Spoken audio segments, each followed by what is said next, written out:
A duhet ta lani orizin para gatimit? Ja çfarë thonë ekspertët.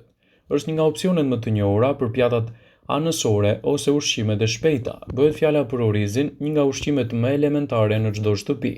Megjithatë, shumë njerëz bëjnë një gabim serioz, madje edhe shëndetësor, në lidhje me orizin. Por cili është ky gabim? Ata nuk e lajnë orizin para se ta gatuajnë. Nëse edhe ju e bëni këtë gabim, dëgjoni me vëmendje pse duhet të filloni të bëni ndryshimin.